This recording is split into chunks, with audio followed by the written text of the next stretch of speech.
Lembra dessa musiquinha? Palhaço Relia e Palhaço Pimentinha, ícone dos anos 60, 70. Hoje nós vamos falar sobre isso, gente. Hoje nós vamos falar sobre palhaços. E hoje tem marmelada, tem sim senhor. Hoje tem goiabada, tem sim senhor. O palhaço que é.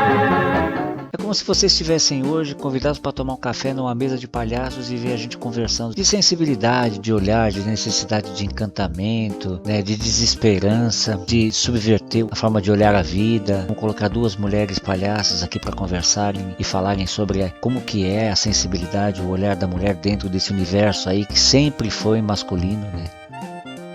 Aí vamos falar também um pouquinho sobre o politicamente correto, sobre o humor que vem sendo revisto hoje em dia, a forma de fazer humor. Será que realmente pelo riso vale qualquer coisa, né? Será mesmo? A gente vai fazer aqui um convite também para que as pessoas parem de fazer bullying e passem a fazer auto-bullying. Hoje a gente convidou então para esse papo quem? Grande amigo meu, Sérgio Cair, palhaço maluco. Eita! Dressa Ferreira. Eita!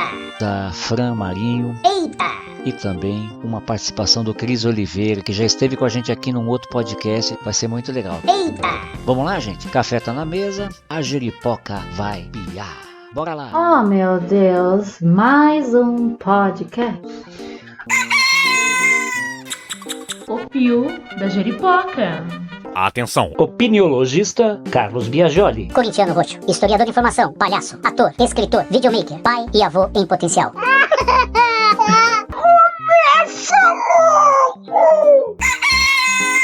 O Pio da Jeripoca. Meu querido amigo de mais de 30 anos, Sérgio Cair, palhaço maluco. Vamos começar logo de cara fazendo a pergunta filosófica que a gente faz para todo mundo aqui no nosso podcast. Sérgio, fala aí, quem sois vós? Eu sou uma pessoa que acha que a vida pode ser boa, sim, e que a gente merece que a coisa seja boa, seja divertida, seja engraçada. Por isso que eu entrei na palhaçada. Eu sou seu fã, cara! E depois de um tempo, acabei reparando que a gente ouve muito mais não do que sim. Pra contratar gente, e toda hora um Sesc, uma prefeitura, e não, enrola a gente. Resolvi abrir um teatro em casa. Porra, meu! E aí, abrindo um teatro em casa, a gente apresenta a hora que a gente quer e tem essa autonomia. Mandou bem, hein? E melhor que isso, aqui no Teatro Garagem Fuscalhaço. a gente já abriu essa porta para tanta gente. Você mesmo, cara, já se apresentou tanto aqui. Pode crer. O único lugar que eu consegui, casa lotada, né? Só cabe 40 pessoas, só a família tem 6. Que é duro, né? A área da cultura é a primeira que fecha e a última que abre, né? Porque a gente adora aglomeração, né? Como é bom gente rindo. E o riso é contagioso e coletivo.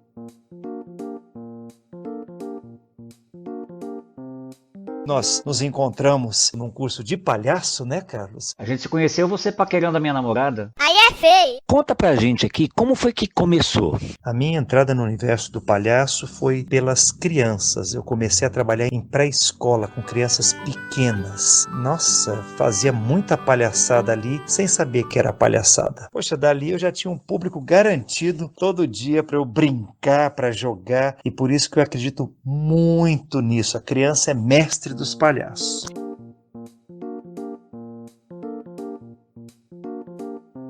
Embora a gente escolheu a mesma via de expressão artística, a mesma linguagem e tudo mais, nossos palhaços resultaram de formas diferentes, né, no decorrer da trajetória, né? Nós dois temos um espetáculo, gente, que começou com o nome de Crescei e Multiplicai-vos.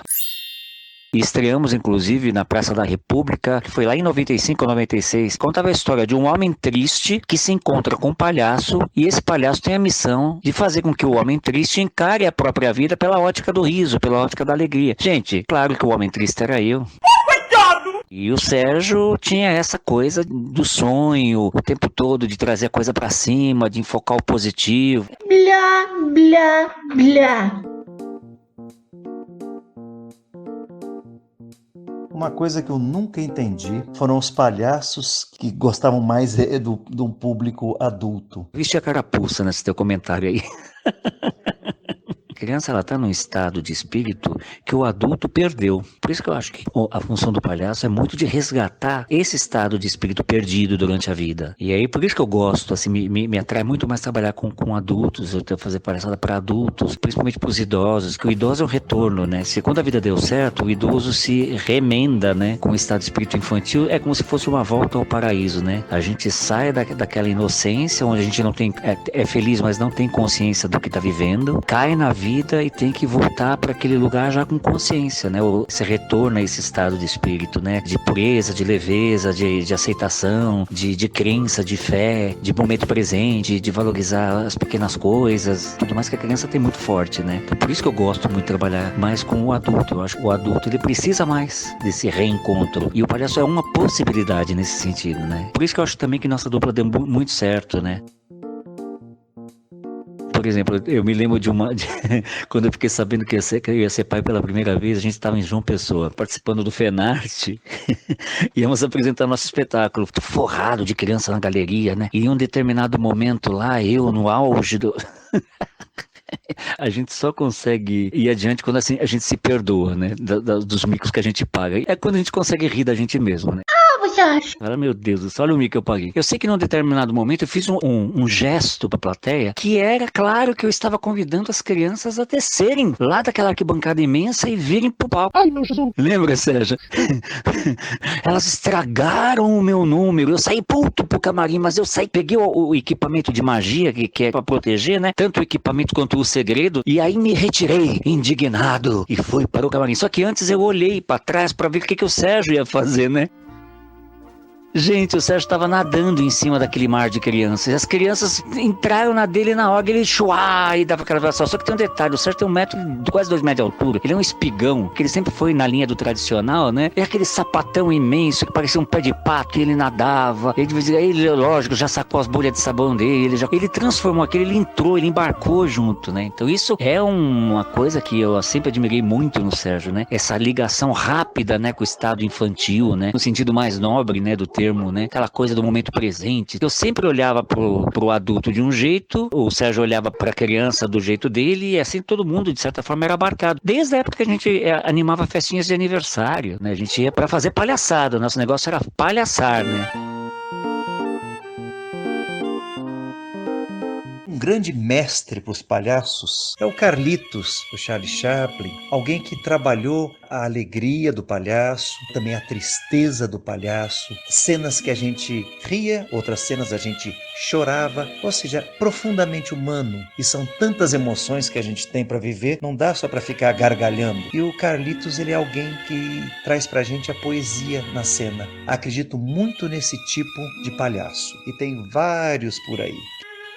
O momento que eu vivo, né, já há alguns anos, com uma peça só, que é um solo chamado Mais alguma coisa? Sim.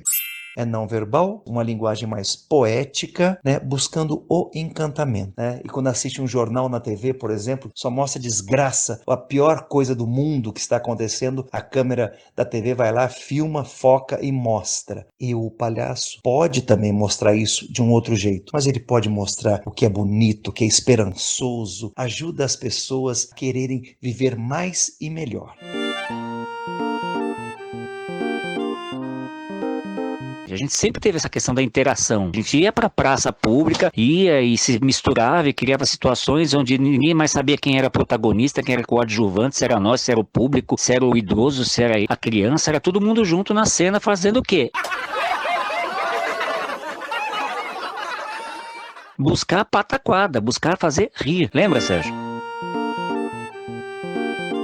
Existem muitos estilos de palhaço, como tem muitos tipos de humor. Eu atualmente ando pensando muito quando as pessoas chamam o nosso presidente Jair Bolsonaro de bozo. Nada a ver. Desde o início eu questionava e falava, não é para chamar de palhaço, porque o palhaço trabalha com a graça. Esse presidente parece que se satisfaz muito com a desgraça alheia, gosta de assustar pessoas, de ameaçar, se sente sempre perseguido, por isso persegue pessoas. Chora agora! Enfim, e depois de observar, eu cheguei à minha conclusão de que sim, Bolsonaro é um palhaço.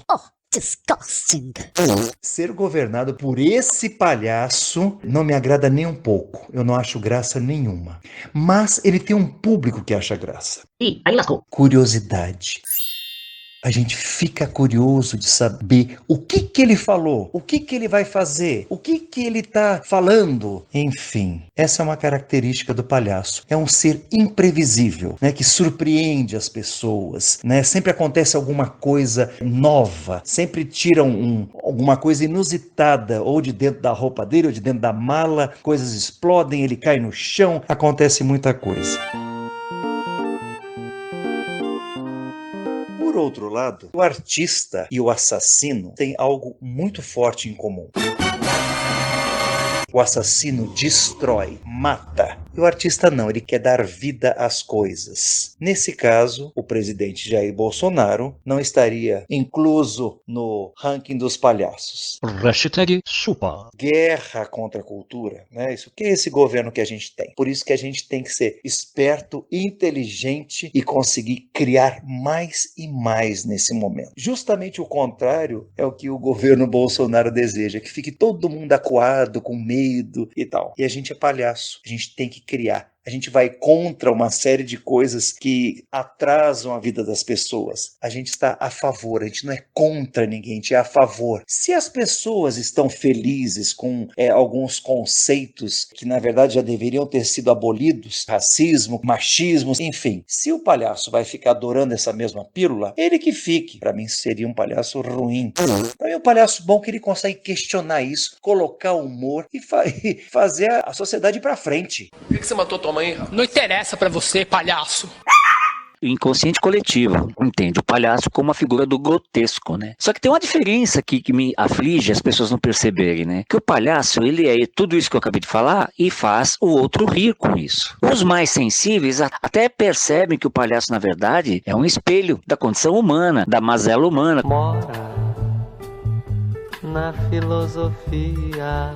Por exemplo, quando a gente gargalha, o corpo ele produz, né? Ele recebe uma descarga de endorfinas cerebrais, que é o anestésico natural, né? Que parava ao estado de um orgasmo, uma morte mesmo, né? Fritjof Capra, um dos maiores nomes da física quântica, ele disse que uma boa gargalhada se equivale a um momento de iluminação do ponto de vista do que buscam os orientais, porque é realmente um impacto no corpo muito grande. Quando você gargalha, esse chacoalhamento que o corpo produz, ele massageia órgãos complexos, vitais, o sistema digestivo, o sistema respiratório, o reprodutor, tudo muda por dentro numa gargalhada. É realmente uma descarga muito forte que o corpo sofre, no sentido de renovação mesmo, né? Merece aplausos quem, ou a energia, ou a força vital, ou o que quer que seja que tenha criado isso pra gente, né? Uma possibilidade de se renovar através de uma alegria profunda, mesmo que momentânea, mesmo que seja durante um lapso, né?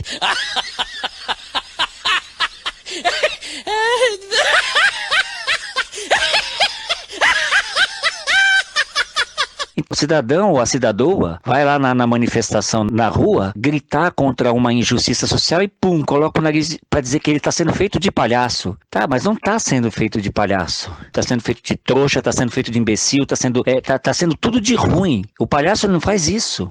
A figura dele suscita uma renovação, uma possibilidade de cura, que nem quando a gente ia no hospital e tinha aquela criança prostrada e a gente conseguia fazer ela ficar em cima dos cotovelinhos para assistir a gente fazer alguma cantoria ou alguma pataquada, e ele ia aos pouquinhos se levantando. Pô, naquele momento tá havendo uma reação do corpo, movido pela alegria, pela curiosidade, como você falou, né? Para falar um pouco sobre isso, Cris Oliveira, palhaço também, cabeção que nem eu, gosta de pensar o ofício e tudo mais, e ele tem uma opinião sobre essa questão do uso indevido do nariz do palhaço, da utilização do termo como xingamento. E aí, Cris, conta pra gente o que você pensa sobre esse assunto. Curiosidade, eu conheci o Carlos brigando por causa disso.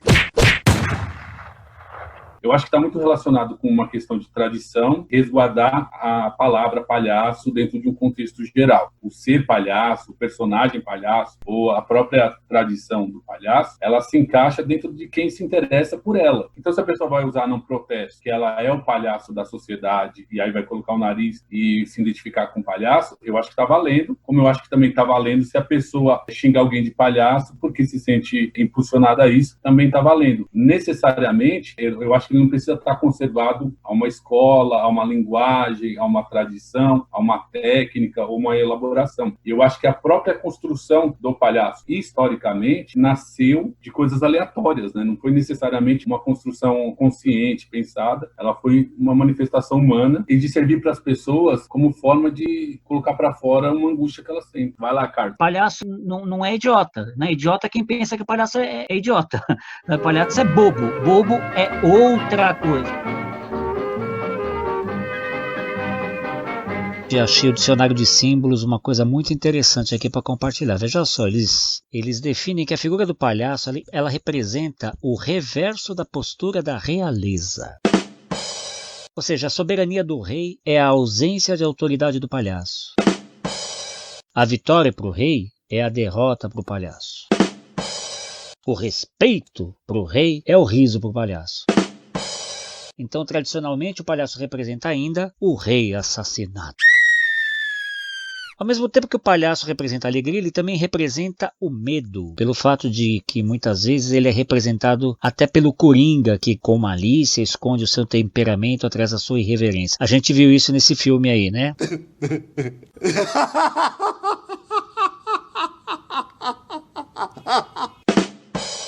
Aliás, que mal lhes pergunte, de quem o coringa ria tanto, hein?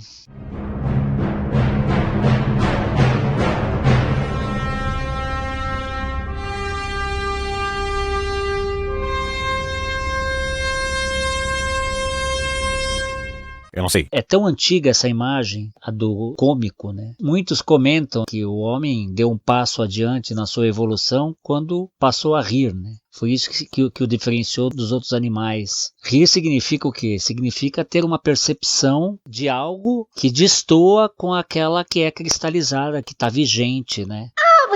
Então, uma vez isto conceituado, a gente poderia agora falar sobre algo bem ardido, fato de que também nesta área, mulher não teve vez na grande parte do tempo. E, nos tempos atuais, parecem estar se articulando aí, de forma a ocupar esse espaço e colocar nele a sua ótica, a sua ética, a sua sensibilidade, o seu olhar. Muito bem, então para começar esse bloco a gente vai conversar com um dos maiores ícones da palhaçaria, quiçá intergaláctica. Então é com muito prazer que o Pio da Jeripoca recebe uma das maiores palhaças da história da humanidade, Dona Coroquinha. Eu não sou palhaça, seu idiota. Como assim, Dona Coroquinha? Veja só, a senhora faz humor, a senhora faz o seu marido morrer de rir, por exemplo. Que marido, seu idiota? É o aparelho mediúnico que incorpora a senhora, não é verdade? Eu não sou palhaça, sou um personagem cômico. A senhora quis dizer cômico. Cada um come o que quer, seu cuzão. Perdão, estamos conversando sobre humor, estamos conversando sobre palhaços e estamos abrindo um espaço para as palhaças. Você que abre o espaço, ignorante, idiota. Você não precisa abrir nada, o espaço tá aberto. O buraco é nosso, vai tomar no meio do seu rabo. Não foi isso que na verdade ela está brincando, né, Dona Coroquinha? Vai pro inferno, pinto mole. O que a senhora tem a dizer, Dona Coroquinha? Não a respeito desse assunto propriamente dito, é sobre esse boom que atualmente nos últimos anos vem se observando com o movimento das mulheres dentro do humor, ocupando mais espaços e tudo mais. Bom, o boom, não sei se é exatamente um boom, mas é um svrongat talvez. Qual seria a diferença entre um boom e um svrongat? Porque a gente teve que atropelar os cuzão que tava na frente. Porque os homens, você sabe, forgado, né? Acha que só é deles o espaço. E a gente teve que fazer um capa-flofet, assim, pra simplesmente tomar o que já é nosso, né? Por direito das mulheres. Ah, perfeito. E como teria sido por exemplo, esse catapoft? Assim, ó. Tipo isso, entendeu? Não tem jeito, tem que se colocar, né? E dizer qual é o nosso lugar. Aliás, aqui. Bom, vamos falar sobre o humor feminino. Direto ao ponto. É um olhar um pouco mais lunar. Ana Coroquinha, muito obrigado pela sua participação. Nós vamos conversar agora com duas palhaças, a Andressa Ferreira e a Fran Marinho, e a senhora nos deu a honra da sua abertura. Eu não dei porra nenhuma. Eu falei algumas coisas aqui porque eu quis, entendeu? E eu não dei nada pra ninguém. Aliás, eu quero um cachê. Obrigada. A gente sabe que a área do palhaço, tradicionalmente, vamos dizer secularmente, sempre foi reservada a homens, né? Tudo mais. Isso parte da tradição por muito tempo. Então eu fiquei assim, olha, falei, eu vou fazer um papo sobre esse, não vou, sem opinião, sem o olhar de uma mulher, ser um papo amputado, vamos dizer assim, né? Então eu convidei uma querida amiga, Andressa Ferreira, canal mediúnico da grande palhaça Federica de la Vaume-la-Vie. Andressa, quem sois vós? Oi, pessoal. Então, agradeço muito o convite. Estou muito honrada. Eu sou uma criança no corpo de uma adulta. Gente, fiquei bege. Eu comecei no teatro, comecei quando eu era criança, acho que desde que eu me entendo por gente, eu me entendo como artista. Eu sempre tive um impulso de criança, as brincadeiras que eu fazia eram sempre ligadas à arte, assim. E eu lembro também, quando eu tava no ensino fundamental, eu gostava muito já de fazer as pessoas rirem de mim. Eu gostava de me sentir ridícula. E eu tenho isso muito forte, assim, sabe? Quando eu lembro as brincadeiras que eu fazia, o prazer que eu sentia de fazer as pessoas rirem. E acabei saindo da cidade quando eu tinha 20 anos e fui pra Santo André estudar na Escola Livre de Teatro. Tava fazendo perna de pau, mas ainda não era assim, não me considerava palhaça. E foi em 2012 que eu entrei pra fazer formação de ator na Escola Livre e formação de palhaça nos Doutores da Alegria. Compreender um pouco da linguagem e comecei a trabalhar profissionalmente com isso. E aí, desde então, a gente tá aí, né? Tá aí na área, tá aí na vida, trabalhando, pesquisando, estudando. Abrir a fórceps, os espaços, isso requer uma organização, uma articulação, e isso as mulheres têm mostrado muito nos movimentos, de forma geral, né? O mesmo acontece nesse movimento que de uns anos para cá se instaurou de palhaças, né? Que está trazendo um novo olhar, está trazendo uma nova sensibilidade, acredito, de um movimento voltado a modificar o humor, né? Em respeito às bandeiras, principalmente as bandeiras identitárias e tudo mais. A palhaçaria feminina, ela tem crescido porque as mulheres estão com vontade de fazer e gritar o que durante muito tempo nos foi tirado, né? Não se tinham palhaças, né? Ou se tinham palhaças antigamente, elas estavam abafadas, né? Se for olhar os anos passados, é muito recente, assim, né? O tempo que as mulheres palhaças têm aparecido de 30 anos pra cá, que o movimento tem ficado mais forte, assim. Tem rolado muitos coletivos, muitos movimentos muito legais, assim, de organização com mulheres, convenções, cabarés, experimentos, grupos de estudo, festivais, enfim, sabe? A gente tá entrando nesse lugar mesmo de independência, né? Então a gente cria, a gente escreve, a gente produz, a gente atua, a gente faz tudo juntas. E isso é muito maravilhoso, isso é muito lindo, porque realmente traz uma potência criativa pra gente. E acho que é isso que a gente precisa no momento, né? Ocupar cada vez mais os nossos espaços, que é de direito, né? Flor, vem cá. Oh, mas que absurdo! Agora, vocês querem segregar homens e mulheres?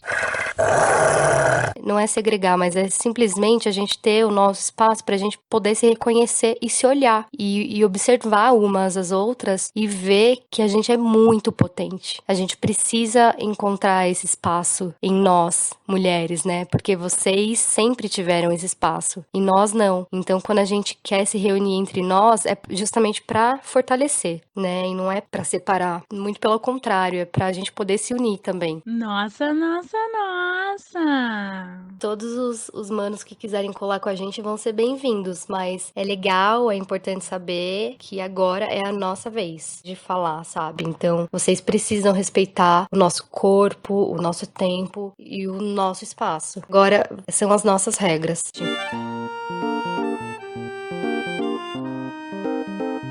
Então, quando eu penso que ser palhaça hoje com as manas, sobreviver de arte apenas, eu penso também que é muito revolucionário, assim. É bruxaria pura e bruxaria das boas, sabe? Palhaçaria feminina é muito corajosa, a gente tá cada vez mais perdendo o medo de enfrentar o machismo, a misoginia, o patriarcado, fazendo cena, criando, a gente tá se expondo, a gente tá colocando a nossa genitália mesmo à frente, né? O nosso útero à frente, pra que ele sabe o que ele faz, a gente sabe o que a gente faz. O fio da jeripoca. Também não há o que temer, porque a partir do momento que a gente se une, né, a gente tá juntas, então isso potencializa demais. Por isso que a gente faz as nossas cirandas de mulheres, os nossos círculos de sagrado feminino, de palhaçaria, porque é isso, uma vai encorajando a outra, uma apoia a outra. E eu tenho acompanhado várias minas, várias manas, várias monas, e tá lindo de ver, assim, o movimento tem realmente crescido, tem se fortalecido, sei lá, de 6, 7 anos pra cá, eu acho, tem se potencializado muito mais e tem se juntado, sabe, palhaças mais velhas, palhaças mais novas, e tá lindo demais, assim, de ver. Momento do anunciante. Pois é, não tem anunciante, amado. A gente sabe que não é fácil ser artista, né, no nosso país. Ser palhaço não é fácil, precisa ter muito culhão, né, para se aprofundar cada vez mais em si próprio mesmo, né, para que a gente possa justamente ter essa responsabilidade quando colocar a máscara, porque ser palhaço é coisa séria. Fazer rir nos dias de hoje, você precisa estar muito ali conectado com a sua verdade, né, e como palhaça mulher, eu fico me perguntando qual é, né, qual é a minha graça, qual é o meu lugar de palhaça, o que eu faço rir, né? A palhaça, o que a palhaça é engraçada? Se a gente olhar as sketches clássicas, as gags, é tudo muito voltado pro masculino. O palhaço que é ladrão de mulher. A gente quase não tem, a gente muito carece, né, de referência feminina, é tudo muito voltado pro masculino. Então, como a gente sempre ficou nesse lugar de ridicularização, eu acho que agora é a nossa vez de ridicularizar, mas ridicularizar o opressor, né? Rir daquilo que oprime. Então, eu acho que a gente tá nesse momento, assim, de uma outra camada do riso. A gente tá se descobrindo o que é que faz rir, né?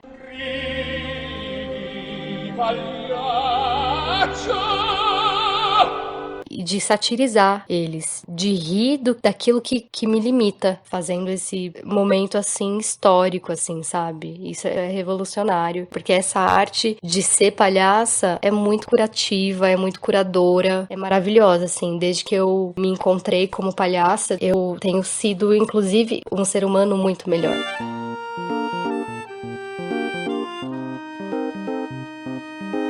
Então, eu queria também aqui deixar uma dica para você, mulher, que tem vontade de explorar essa arte milenar, que é a arte da palhaçaria. Acho que o momento é agora, né? As palhaças da nova era, os palhaços da nova era estão chegando aqui pra gente poder se despir, pra gente poder se limpar e pra poder se libertar das amarras que nos foram colocadas, né? Então, aproveita esse momento e mergulha aí dentro de você mesmo e bora trocar, bora fazer arte, bora se comunicar através do riso, através da graça, do humor, né? E desejo assim mesmo que a gente cresça muito, porque vai ser, já tá sendo, e eu acho que vai ser muito mais revolucionário ainda.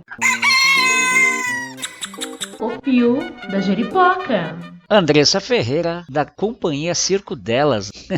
Carlos, amigo, obrigada novamente pelo convite. Te admiro como artista, como palhaço, como artivista. Então, viva a palhaçaria feminina, viva todos os palhaços. E a palhaça é o que ela quiser.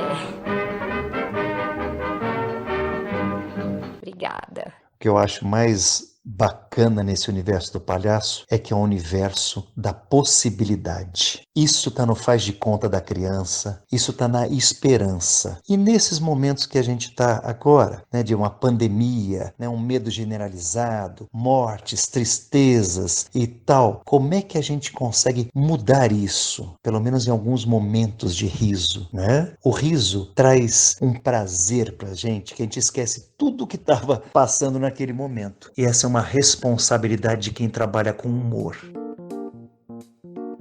É isso, hoje vocês estão dando oportunidade aqui no Pio da Jeripoca de compartilhar um pouco do universo, não dos palhaços, né? Desses palhaços, né? Eu, por exemplo, sou palhaço, tenho meu registro profissional de palhaço desde 82. Desses 38 anos, também ator. É essa sequência que eu faço questão de deixar bem clara, né? Porque é uma questão de saber qual foi a opção feita, né? Eu, particularmente, quando era adolescente, sempre fui muito solitário, né? Eu me achava feio, então eu era muito introvertido, né? E uma forma de eu me proteger ali naquela minha timidez absurda e tudo mais era fazer palhaçada. Eu era o piadista, eu era aquele que fazia papel de ridículo. Era muito gostoso ver as pessoas rirem. Era como se eu me sentisse inserido, né? Que fofo!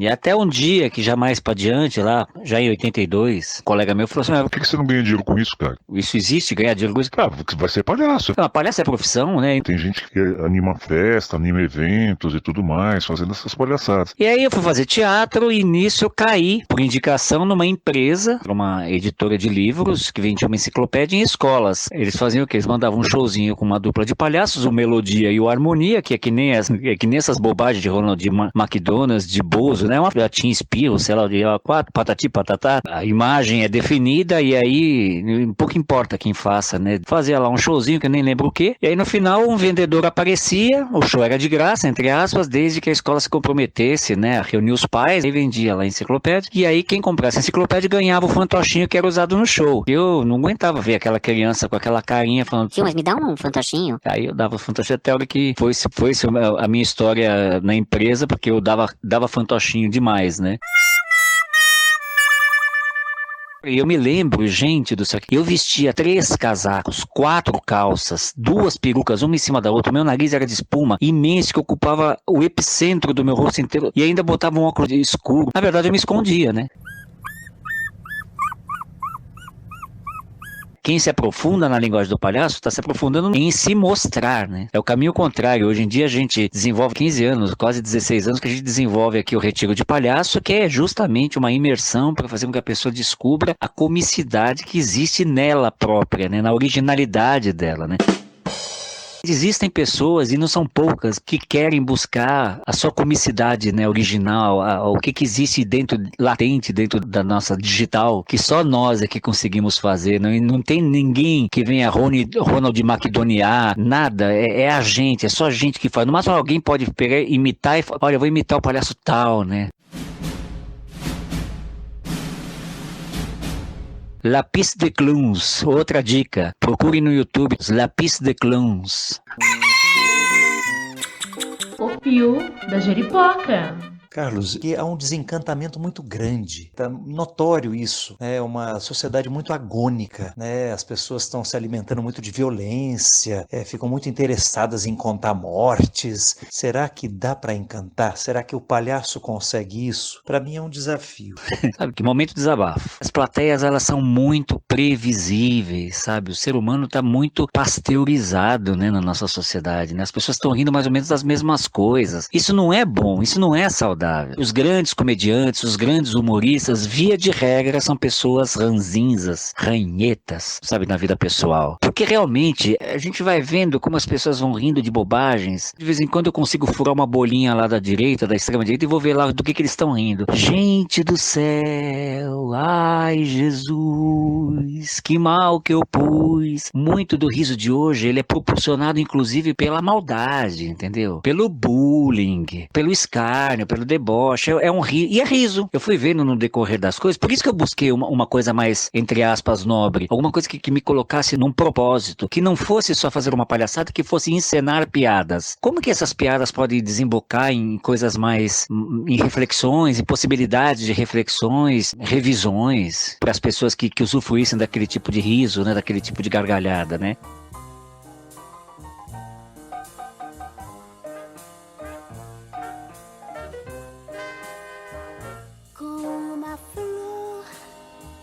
Fran, obrigado por ter aceitado o convite da gente. Vamos lá, conta pra gente quem sois vós e como você vê esse movimento todo. Oi, eu sou a Fran Marinho, a palhaça Francisquinha. da companhia Circo do Asfalto, moro aqui na região do ABC Paulista e pesquiso a palhaçaria de rua desde 2007. Me considero palhaça de rua mais dentro do ambiente circense. Sou mulher, sou mãe, sou pedagoga, sou produtora, sou gestora de um espaço cultural, sou palhaça feminista, tenho me reconhecido enquanto mulher palhaça já faz uns 7 anos. Tenho uma dupla, atuo mais com minha dupla de palhaçaria, que também é meu companheiro, né, da companhia Circo do Asfalto, que é o malabarista Joe. E eu comecei a minha história de palhaçaria com ele, sendo a partner dele, que ele já era malabarista há mais tempo. Enfeitava a cena, vamos dizer assim, segurava as claves, quando elas caíam no chão eu pegava, entregava na mão dele, ajudava ele o tempo inteiro com os objetos de malabarismo que ele já fazia. E dentro dessa mínima participação, minha possibilidade enquanto palhaça foi ganhando vida. E paralelo a isso, eu comecei a estudar palhaçaria também. E como que foi essa tua formação, Fran? Tenho como base pessoas que me ensinaram e me inspiraram muito da palhaçaria, os palhaços de rua da Argentina. Estudei um bocado de tempo lá. E depois, em 2015, eu estudei na Slipa, Escola Livre de Palhaços, e nesse mesmo ano também me descobri mulher dentro da dupla. Opa, é aí que a jeripoca pia. Eu não tocava nesse assunto para mim não existia, mas a partir do momento que eu passo a me identificar enquanto mulher, eu começo a mudar algumas questões dentro da dupla, do nosso trabalho, das cenas. Dá um exemplo pra gente do que você tá falando. Bom, a gente fazia muitas cenas que a gente já mudou na altura do campeonato e a gente vem mudando elas sempre que a gente encontra uma situação de qual a gente não acha que seja mais, enfim, que essa cena não possa ser repetida mais nos dias de hoje, refletindo sempre no nosso trabalho, né? Refletindo sobre o nosso trabalho. Ai, que bacana. Você tem aí algum exemplo para dar pra gente nesse sentido? Uma das cenas que eu fazia com um companheiro, a gente agradecia e aí ele com um chapéu me batia. E um dia eu percebi que ele me batia. Então eu conversei com ele que a gente teria que mudar essa cena, porque eu não iria mais admitir esse tipo de comportamento. Eram pequenas coisas que eram divertidas e que as pessoas riam, mas como eu apanhar, ou como eu ser uma pessoa fedida, ou como fazer sempre conotação sexual com minhas partes íntimas, assim como de outras mulheres também. E a gente foi reconhecendo que isso tudo não se dava mais na cena e a gente foi tirando aos poucos.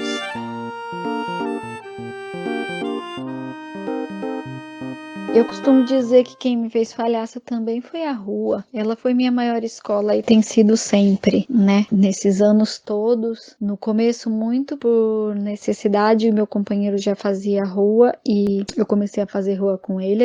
Eu comecei fazendo primeiro farol, né? Semáforo. Esse ambiente era um ambiente que eu não gostava muito, me sentia muito menosprezada pelo público, enfim. É um ambiente bastante difícil e então a gente começou a fazer feiras livres e praças aqui na região do ABC, com frequência todos os finais de semana, e acabamos deixando os outros trabalhos, eventos corporativos. E aí a gente se deu conta de que a rua estava sendo não só uma escola, como também ela estava possibilitando, né, nosso ganha-pão. Então a gente deixou de fazer esses eventos corporativos e começamos a fazer muito mais espetáculos de rua, e também depois começamos a viajar pelo Brasil, e assim se deu e tem se dado meu trabalho enquanto palhaça de rua. É isso, gente, é aí que a jeripoca pia. E a gente tem conversado muito internamente, né, a respeito dessa questão das mudanças que os tempos estão exigindo no humor. E, gente, eu vou contar pra vocês, nos bastidores a jeripoca tá piando. O pessoal da tradição, o pessoal que se vira contra essa coisa que eles chamam de politicamente correto, que acha que ter humor, não tem que ter censura, tudo que seja contrário ou que seja causador de ruptura com aquilo que sempre foi, é visto com maus olhos, né? E existem piadas que realmente não cabem mais mesmo, não adianta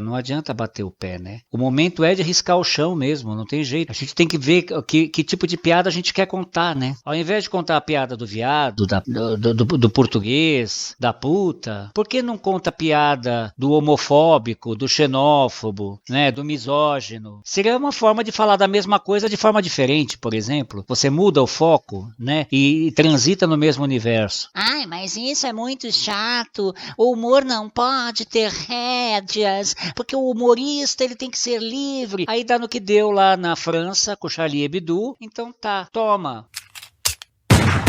E aí, começa, coitado do humorista e tal. Eu acho coitado mesmo, que perder a vida não é nada bom, nunca, né? Isso é uma coisa que não tem em cogitação, não tem discussão aqui, se é certo ou se é errado fazer o que fizeram com os desenhistas do Charlie Hebdo. Não é essa a questão. O que está em questão é, qual é o limite do humor e, além disso, qual é a necessidade que a gente reconhece atualmente, como você falou nos teus exemplos. Escuta, que história é essa de ficar batendo na palhaça, falando que ela é fedida, falando que ela é isso, que ela não é aquilo? Por que não faz isso com você então, meu querido? Se você quer fazer bullying, meu amigo, faça consigo mesmo. Já é um bom caminho, porque quem estiver recebendo como espectador esse tipo de cena, pode ser que também comece a refletir um pouco sobre como é mais importante olhar no espelho do que colocar um espelho na cara dos outros, né? Então, muito bacana. E assim, era importantíssimo trazer uma opinião feminina, porque a mulher tem toda a condição dentro do universo como palhaça de mudar uma pancada de coisa e vai mexer mesmo. Vai pisar no calo da Vequiaia, sabe? Porque tem muito jovenzinho que é da Vequiaia. Defende a tradição como se a tradição fosse uma coisa natural. Deus criou assim, imagina, né? Não, as coisas foram se criando. Eu fico imaginando, sempre falo, essa história do palhaço tropeçar. Com certeza, o dito cujo foi entrar em cena, tropeçou, a plateia riu. Ele falou, opa, será? Vou tentar de novo da próxima vez.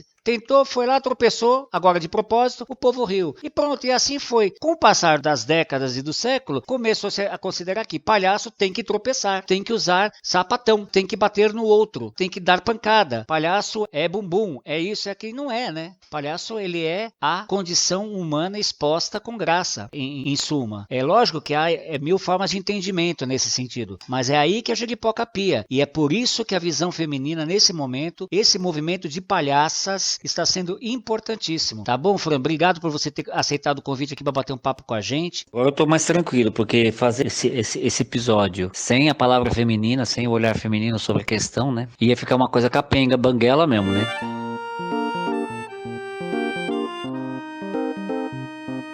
Palhaço, ele está sempre na roubada. Ali cabe um bom trabalho do palhaço. Uma vez, né, também no século passado, eu e você, hein, Carlos, quando a gente foi, né, fazer um experimento de ir a Campos do Jordão para trabalhar, para rodar chapéu, fazer nossas palhaçadas no mês de julho, eis que a gente chegou ali, na primeira noite resolvemos dormir na rua, que a gente foi com muito pouco dinheiro, e você ali no seu sleeping, no chão, numa rua, e eu numa rede, eis que a gente acordou de madrugada porque tinham roubado a minha mochila. Ficamos sem eira nem beira, com dinheiro básico só para voltar para casa. Resolvemos, aproveitando esse gancho, esse problema, resolvemos nos apresentar umas 3 ou 4 vezes por dia fazendo roda na praça. Dormimos no estacionamento de um hotel. Olha o frio que tava ali. E foi um maior barato. No fim a gente saiu, né, conseguindo dinheiro para comer todos os dias ali. No último dia você foi embora, eu ainda consegui ficar um dia num hotelzinho. Ou seja, é a roubada que coloca a gente num estado de alerta para que a gente dê o máximo da gente. Essa é uma boa lembrança que a gente tem, Carlos. A rua me fez ser quem eu sou e tem me feito sempre refletir sobre meu trabalho, minhas problemáticas. Faz as pazes com o ridículo é regra número 1. Você quer pegar esse caminho? Pensa bem, porque você vai ter que, em primeiro lugar, olhar para o espelho. É auto-bullying. Fazer as pazes com isso e colocar isso a serviço de mostrar algumas coisas que você acha que é importante para os outros, para aquele povo que a gente chama de plateia. Sérgio, chegou aquele momento em que você vai praticar a sua profunda filosofia, uma pergunta que nos leve a uma dimensão muito mais profunda do autoconhecimento do nosso próprio ser e do myself interior, da parte mais intrínseca do lado de dentro de cada um de nós. Por favor, qual é o seu ensinamento, Sérgio? será que Adão tinha umbigo? O fio da jeripoca.